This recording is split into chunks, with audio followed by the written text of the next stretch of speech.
So in April, with my election coming up, I went to see Bobby, the leader of the Conservative group, and I told him that I wanted to run my own personal election address in my ward of Franklin. Being the great leader that he was, he told me if it was what I really wanted to do, he wouldn't stop me from doing it. And so I would like to read a snippet from that election address to the Chamber today. I was never taught in school how to start a business, how to file a tax return, or how to stand on my own 2 feet. I had to learn this on my own. I grew up around Great Park, where the local cinema and nursery used to let me skateboard on their car park, providing we stayed clear from the cars and were tidy. This kept me out of trouble, but it also gave me a purpose, as I would burn my own skateboarding films to DVD and sell them for £5. I was 16 making money from a hobby, and I often joked to my socialist friends that skateboarding made me a Tory. Fast forward to today, and I see young men reverting to either a life of crime or recluse away to a life trapped away in a bedroom, checking out of society. Many of our young boys don't have a purpose, they simply exist, and it feels like the mainstream establishment are completely out of touch on this topic. In the UK, the single biggest killer of young men under 45 is suicide. This really hit home for me with my friend Phil. We were polar opposites politically. He was a socialist and I was a Tory, but we would debate all night, putting the world to rights over a pint and a packet of crisps. In early 2016, Phil tragically took his own life, and I spent years not knowing why. In recent times, when politics has become more divided and extreme, Phil reminds me why I got into politics. We agreed that politicians should put their money where their mouth is. They should be passionate about something, and most importantly, they should have purpose. Lord Mayor, that is the reason I am standing in this chamber today. And since then, as you may be aware from the last council, I have donated a sum of my council allowance to the charity campaign against living miserably to help raise awareness of male suicide, and I've continued to bang the drum on the issue. In August, I ran the half marathon to raise money for the cause, and now I've lobbied the Conservative group to be able to bring this issue to Chamber to debate it.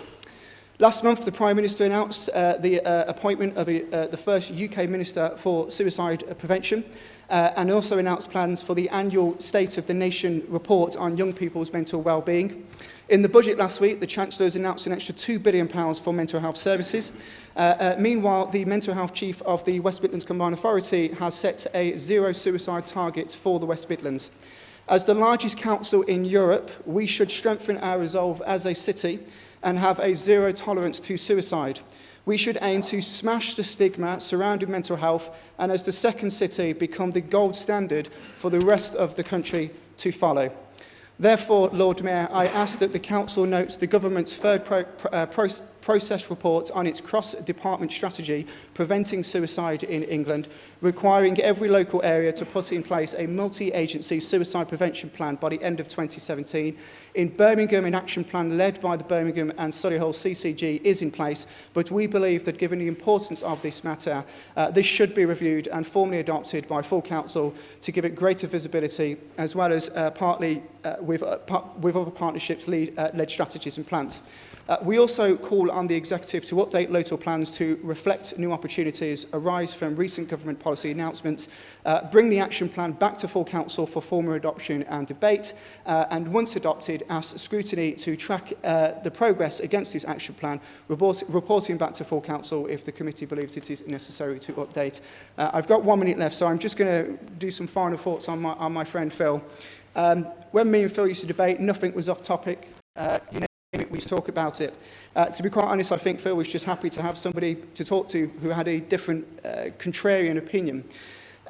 He used to say things like, Simon, taxation is the result of living in a civilised society. And I used to challenge him and say, well, no, taxation is the result of living in a civilised society, uncivilised society. We would constantly challenge each other and strengthen our arguments. And through this, we built an incredibly strong friendship, and I miss him, and I miss our debates.